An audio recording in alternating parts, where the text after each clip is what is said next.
Em vários países se procuram mecanismos de estimular pluralidade, diversidade nos meios de comunicação. Sabe o que tem em Portugal, por exemplo? Portugal tem um negócio chamado direito de antena. Direito de antena é a mesma coisa que os partidos políticos têm, é o horário eleitoral gratuito para transmissão. Portugal tem.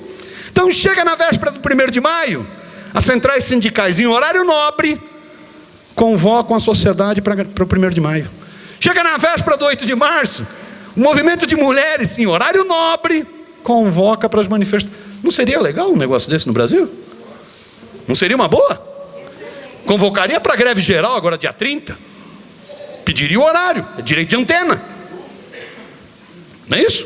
Não um negócio, não com um monte de gente falando, como eu aqui estou falando. Negócio bem feito, bonito, alegre, né? Para cativar, porque televisão é uma linguagem diferente. Então, o segundo aspecto que eu gostaria de levantar é que a questão central hoje, no mundo, e precisaria ser no Brasil, é o debate sobre a necessidade de democratizar os meios de comunicação. Porque não vai conseguir convencer os 3 filhos do Marinho sobre isso. Nem democratizar a Folha, porque não vai convencer o Otavinho Frias. Nem democratizar o Estadão, porque não vai convencer o Mesquitinha. Nem democratizar a Band com o Johnny Sayad. Não é democratizar esses veículos, é democratizar a comunicação. É fazer que no Brasil, o que está escrito na Constituição brasileira seja respeitada. A Constituição brasileira diz, nos artigos 220, 21, 22, 23 e 24, está lá escrito: é proibido monopólio e oligopólio nos meios de comunicação. Está lá escrito. A Constituição brasileira diz: é proibido que mandatários políticos tenham um canal de televisão e rádio. Está lá escrito.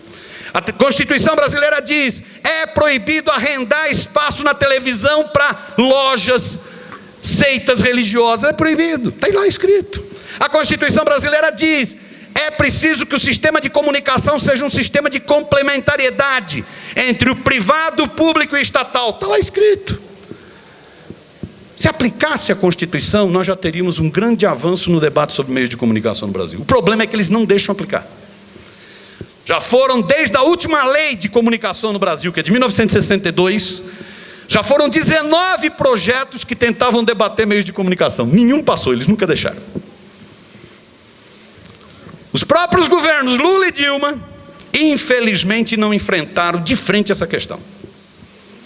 O Lula, no segundo mandato, até que deu alguns passos, no meu entender. Fez algumas coisas importantes, tipo o Plano Nacional de Banda Larga, tipo Empresa Brasil de Comunicação, tipo estimular a publicidade para veículos regionais, deu alguns passos. Mas se avançou muito pouco nesse debate. O golpe, em certo sentido, pagou caro por não ter enfrentado a mídia. Pagou caro por não ter enfrentado a mídia. Pagou caro por isso. Porque você fica totalmente nu, descoberto, diante dessas porradas. Então, o segundo aspecto que eu gostaria de levantar é esse aspecto da importância da luta pela democratização da comunicação. Infelizmente, hoje, com o Judas Temer, essa luta é muito mais difícil de se viabilizar. Por isso que hoje, a importância do Encontro Nacional pela Democratização da Comunicação, do qual a Conceição foi uma das pessoas importantíssimas do evento, ter tirado que a bandeira principal é evitar retrocessos, porque o que nós estamos vivendo é um período de retrocesso. Não é só retrocesso de ataque a direitos trabalhistas, previdenciários, é retrocesso à democracia. Para você aplicar um projeto que congela em 20 anos investimento em saúde e educação, que retira direito dos trabalhadores, volta ao período da escravidão, sem CLT, que o sujeito só vai se aposentar na cova com a reforma da Previdência, que entrega o pré-sal, que agora deixa o exército dos Estados Unidos fazer treinamento na Amazônia. Para você fazer um projeto desse, só tem um jeito, é restringir a democracia. Um grande estudioso sobre o neoliberalismo na Europa, um sujeito chamado Perry Anderson, diz: neoliberalismo não convive com democracia. Não convive com democracia. E o Temer o que fez? Ele veio para cima para restringir liberdades. Então hoje a questão central na luta pela democratização da comunicação é a luta pela liberdade de expressão. É a luta contra a censura, contra as demissões que estão ocorrendo nesses veículos, contra o desmonte da Empresa Brasil de Comunicação. Essa é a luta central. Algum tempo atrás, né, nós estávamos na luta para fazer valer a Constituição, não conseguimos. Agora é a questão central, é fazer a denúncia dos retrocessos que estão ocorrendo. Então esse é um segundo aspecto que eu gostaria de colocar. Terceiro e último aspecto, eu não percebi, peraí, desculpa. Terceiro e último aspecto, que aí eu vou deixar Conceição, que entende mais desse tema, vou só dar um pitaco muito rápido. É que eu acho que, além de não ter ilusões com relação a essa mídia hegemônica no Brasil, além de lutar por liberdade de expressão, por democratização dos meios de comunicação, tem uma terceira grande batalha, que é fortalecer os nossos próprios veículos. Me dói, e eu não estou falando de Osasco, fazia uns 2 anos que eu não vi Osasco. Me dói quando eu ouço o dirigente sindical falar o seguinte: não, nós temos um gasto na comunicação de tanto. Comunicação não é gasto, comunicação é investimento.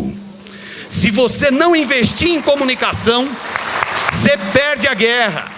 Tinha um velho barbudo, um caboclo que tinha futuro, um sujeito chamado Friedrich Engels, que dizia que a luta de classes ela se dá em 3 terrenos: o terreno da luta econômica rudimentar, salarial, o terreno da luta política e o terreno da luta de ideias. Isso ele dizia no final do século XIX. Companheiros, de lá para cá, esse terreno da luta de ideias adquiriu um papel fundamental na sociedade. Se nós não investirmos mais em comunicação, nós vamos perder a luta econômica e a luta política. É isso, ponto, chega. Agradecer aqui alguns parceiros de mídia locais, viu, Miro? Ainda tem os resistentes aqui, a TV Osasco, que está cobrindo aqui todo o evento e vai levar para o jornal esse nosso seminário. O jornal Visão Oeste, que também se fez aqui presente. O Mauro Sérgio Santos, da AMECOM, Associação de Comunicação aqui da região, e também é assessor de comunicação do CIOeste, que também está presente aqui. Obrigado, Mauro.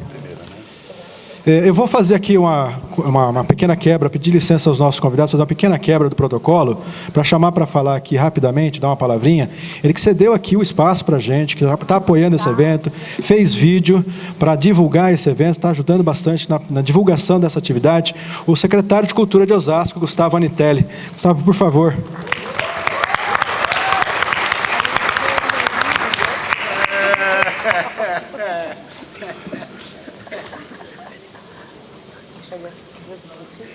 Gente, rapidinho, para não tomar muito tempo, queria agradecer por, enfim, a gente quer se colocar sempre como aliados nessa luta dos sindicatos e do campo progressista e de esquerda. A atividade proposta pelos sindicatos comerciários é fantástica e queria deixar 2 recados aqui, mas, enfim, deixar claro que vamos estar sempre aí à disposição. O Jeff ficou falando aí comigo vários dias aí para a gente realizar essa atividade de hoje.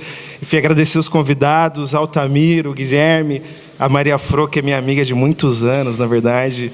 Enfim, e deixar um recado, na verdade, que o seguinte: dia 2 de julho agora, a gente, com os sindicatos comerciários, outros sindicatos envolvidos, o coletivo Mundo Mágico, vamos realizar um ato pelas diretas já na cidade. Então vamos para cima, no Largo de Osasco. Vão ter vários artistas locais, artistas também nacionais, o Teatro Mágico vai estar presente, enfim. Falei hoje com o Samuel, que deve estar aí, o Lube também, falei com mais pessoas, Sérgio Vaz, todo mundo envolvido. A gente quer fazer um ato, inclusive eu comecei a olhar essa frase aqui, e a gente queria fazer um ato com a insígnia, né, de nenhum direito a menos e nenhuma vida a menos. Acho que, inserindo no debate aqui, eu vejo vários militantes históricos nessa plateia aqui, Zé Pedro, Roque, Espinosa, e importante juntar a luta do sindicalismo e dos trabalhadores dessa cidade que é histórica, e ao mesmo tempo a gente conseguir juntar com outras lutas que a gente tem na cidade, né, e em especial falar sobre alguns assuntos que não eram ditos por um tempo. Infelizmente nós em Osasco temos que carregar o símbolo de ser a cidade chacina no Brasil. A gente teve uma chacina há 2 anos atrás, né?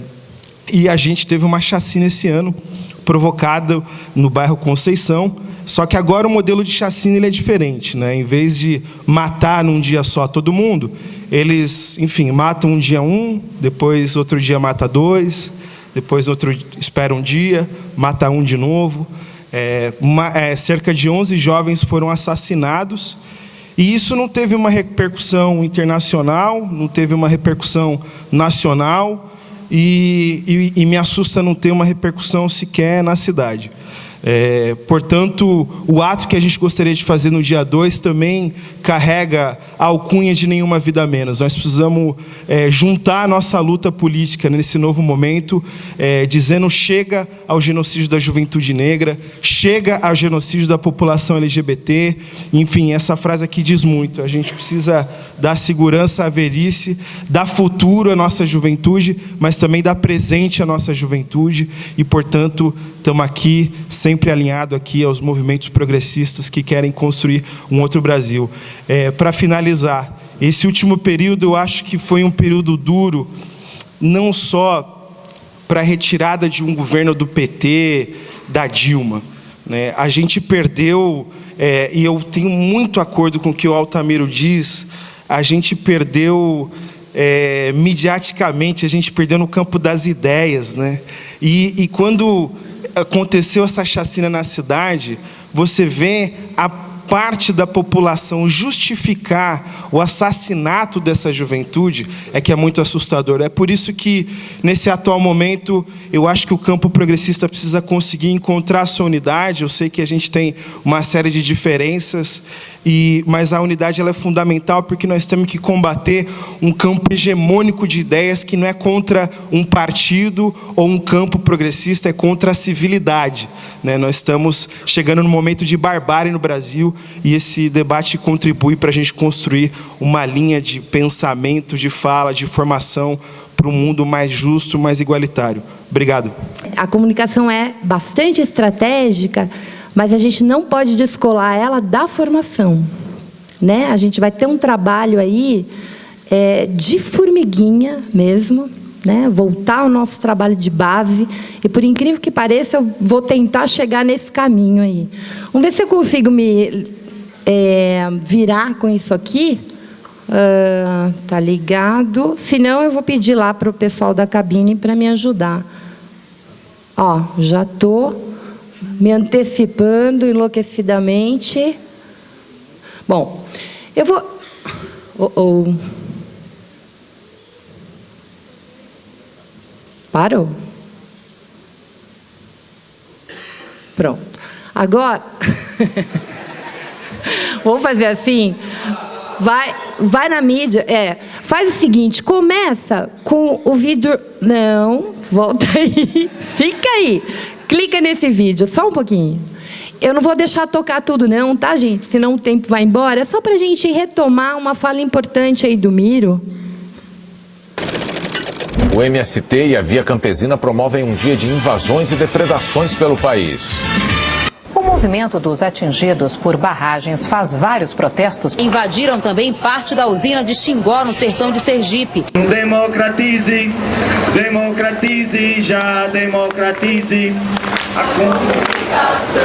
Democratize, democratize, já democratize a comunicação. Cerca de 500 manifestantes invadiram hoje de manhã a sala de controle da usina de Sobradinho. A chefe declarou que lamenta esse tipo de atitude. No meio da tarde, os integrantes dos movimentos sociais deixaram a usina de Sobradinho. Militantes de movimentos radicais promoveram invasões, bloqueios, depredações e atos de vandalismo em 13 estados brasileiros. Democratize, democratize, já democratize a comunicação. Pode parar.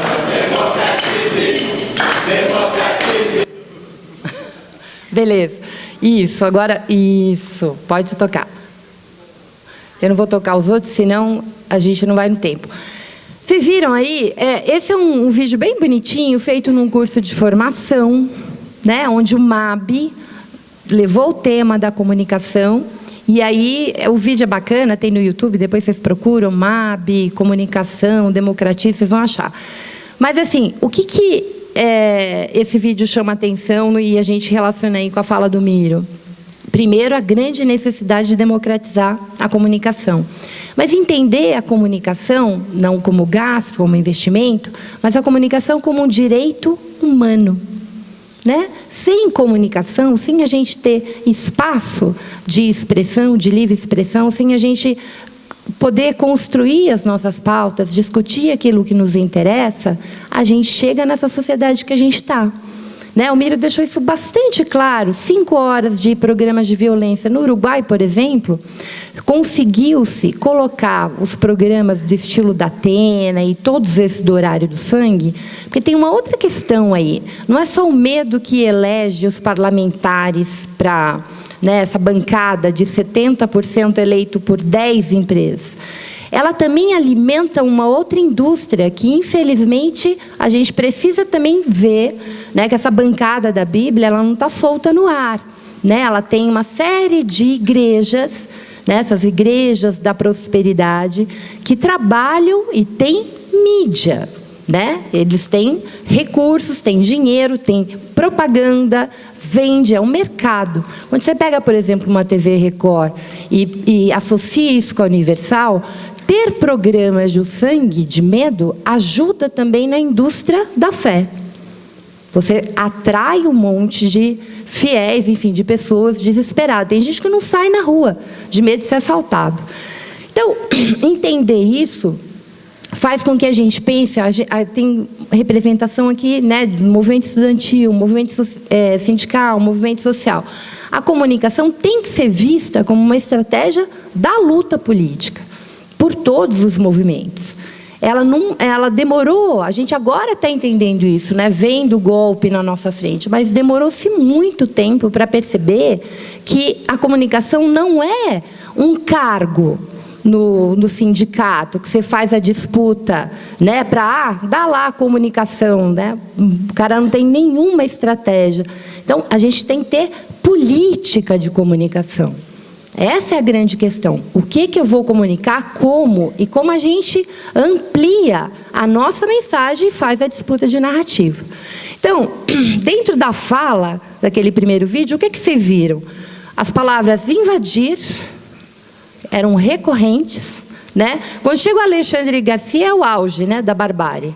Porque tem alguns momentos que é contraditório. Manifestante invadiu, né? Aí ele já diz vândalo, destruiu, não sei o quê. Na sequência ele fala o agronegócio que trouxe lucro, que trouxe progresso, não sei o quê, tal, e manda bala, né? Exalta Vale, né? Em nenhum momento aparece a Samarco, em nenhum momento aparece Mariana, em nenhum momento aparece a barbárie que esses sujeitos fizeram, o maior crime ambiental que a gente tem. Então, vamos voltar para o Freire, né? Agora a Maria Fro está bastante assim, ninguém sabe disso, né? Eu sou, na verdade, pedagoga e historiadora. Eu fui para a área da comunicação como uma forma de luta, né? Dentro de uma disputa aí do espaço narrativo, onde eu via que não era possível aquilo. Por que eu abri um blog? Eu estava na época do Orkut. Quem aqui teve Orkut? Ah lá, brasileiro adora rede social. É o povo que mais tempo gasta em rede social no mundo. Então, a gente, assim, o dia que a gente sai de uma rede, a rede morre. Talvez aqui no final vou convencer vocês a saírem do Facebook. É a minha estratégia aqui. É verdade, o Orkut, quando chegou aqui, era, enfim, nasceu, chegou no Brasil, começou a crescer, o Orkut ficou em português. A mesma coisa o Facebook. O Facebook não tinha, abriu escritório aqui. Nós damos muito lucros ao Facebook, vocês vão ver isso. O que o Paulo Freire dizia? Seria uma santa ingenuidade esperar de uma emissora de televisão, do grupo do poder dominante, que noticiando uma greve de metalúrgicos ou qualquer outra, né, de comerciários, enfim, dissesse que o seu comentário se funda nos interesses patronais. Pelo contrário, seu discurso se esforça para convencer que sua análise de greve leve em consideração os interesses da nação. É por isso que, na greve geral, o que eles diziam? Que prejudicou o trabalhador que queria trabalhar. Né? Por que eles focam, por exemplo, o trânsito que ficou caótico, etc? Porque mexeu com o interesse de maior número de pessoas, não de uma categoria, assim por diante. Pode tocar, por favor. Nesse tom, eu não vou, o Jefferson vai subir rapidinho. Então, lá. Eu acho que, para além da mídia esconder, etc., tal, a estratégia dela hoje, porque nós estamos em outro contexto, nós estamos em um contexto de ascenso, os movimentos sociais finalmente estão falando a mesma língua, junto com as centrais, o movimento estudantil, enfim, a gente está ganhando corpo, ganhando as ruas e ganhando as redes. Então, agora, eles precisam nos destruir a nossa narrativa. Então, eles nos criminalizam. A greve geral do dia 28 é um bom exemplo para a gente perceber esse movimento. Mas é bem interessante como, às vezes, se a gente trabalha em rede, como o Mídia Ninja faz, a gente consegue furar um bloqueio na rede da grande comunicação. Sai do objeto, pode clicar em cima dele. Não, clica em cima dele, pode clicar. Não, no objeto. Isso. Clica no outro objeto e no outro objeto. Bem rápido. Aqui, a temática... isso aqui é bem legal. Fora Temer e direta já. Isso aqui é um mapeamento no Twitter. O cinza é aquela moçada que não é vista nem como esquerda, nem como direita. Aqui, o vermelho é os oposicionistas aos golpistas. E o amarelo, os golpistas, né? E os azuizinhos, a imprensa, enfim, golpista também, mas não foi classificada. Vejam o tamanho do cinza, fora Temer e direta já. Nós já furamos essa bolha, né? A ideia da narrativa do fora Temer e direta já está alcançando um grupo maior que os organizados, seja a esquerda ou seja a direita. Essas medições são feitas pelo LABIC, por um pesquisador chamado Flávio Malini, que todas as vezes tem coisas centrais, obviamente, do nosso interesse, da pauta social. Ele tem um laboratório na UFRJ de medir o alcance das redes, dessas temáticas. Então, ele vê isso no Facebook, vê isso no Twitter, principalmente. Então, ele nos dá ajuda nesse monitoramento de como que está o nosso discurso, como é que se a gente está avançando ou não. Por exemplo, em 2015, nós perdimos feio aí. Feio. A direita estava, assim, engolindo a gente. Isso está mudando, especialmente na rede. Pode tocar. Você já subiu? Ai, socorro! Que horrível! Aqui, deixa eu... Bom, é horrível. Esse homem subir aqui é uma desgraça. Eu nem cheguei na metade do que eu queria falar. Aqui é bem interessante, gente. Olha o tamanho da Veja, ali no cantinho. Os roxinhos nem está dando para ver. E olha o tamanho dos nossos blogs. Aqui, esse Plantão Brasil, não. Mas, assim, o Revista Fórum, Jornalista Livre, Mídia Ninja e o Pragmatismo Político são campos da esquerda, da mídia alternativa da esquerda. Olha, isso é o nível de interação, de comentários, enfim. Olha como a gente ganha, né, bastante destaque na rede em relação a uma revista como a Veja. Agora eu vou bem rápido, não vou poder fazer um monte de coisa, porque esse homem já subiu. Mas, enfim, vamos tocar. A nossa ideia, então, como blogueiro, Miro aqui, eu, Viana, Paulo Henrique, a Zenha, enfim, Laura do Jornalista, os meninos do Ninja e os seus colunistas, tal, é tentar fazer um jornalismo cidadão. Tudo aquilo que a gente não vê na mídia, né? Que tenha princípios, que tenham pautas do nosso interesse. Que, de fato, fale de coisas importantes que mudam a nossa vida, que são significativas para a nossa vida. Mexer na reforma da Previdência não é uma brincadeira, não é uma questão de mercado, né? É uma questão de a gente ter ou não ter amparo na velhice. Simples assim, num país de profunda desigualdade social, onde você tem gente dormindo na rua e um aumento incrível da população de rua. Né? Onde um salário mínimo, praticamente 90% das aposentadorias desse país, rural, 99% é um salário mínimo. E o rural estava sendo criminalizado, dizendo que era responsável pela quebradeira da Previdência, como se a Previdência tivesse quebrada. O que é uma grande mentira, né? Todo mundo aqui sabe que ela é superavitária. Bom, toca para frente. Então, o que a gente tenta fazer é esse jornalismo cidadão. A gente tem ética, credibilidade, tenta investigar, evita denuncismo.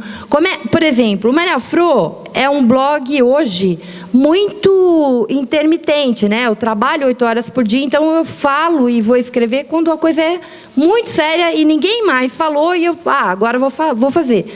Mas tem um monte de gente na mídia alternativa que trabalha fazendo as coisas, jornalismo investigativo, sai, faz pauta, investiga. O Azenha, por exemplo, quando ele vai fazer uma grande reportagem de investigação, ele faz um crowdfunding para isso, né, para mandar um repórter por lugar e assim por diante. Faz jornalismo sério que não se faz nas redações.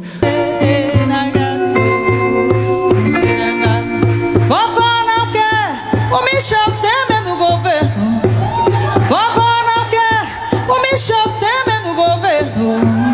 Que é pra não levar o povo pro cativeiro. Que é pra não levar o povo pro cativeiro. Vovó não quer o Michel Temer no governo. Vovó não quer o Michel Temer no governo. Que é pra não levar o povo pro cativeiro. Fora dele, na palma da mão. Quer não levar o povo pro cativeiro. Vovó não quer o Michel Temer no governo. Vovó não quer o Michel Temer no governo. Que é pra não levar o povo pro cativeiro. Que é pra não levar o povo pro cativeiro. Que é pra não levar o povo pro cativeiro. Que é pra não levar o povo pro cativeiro. Bora,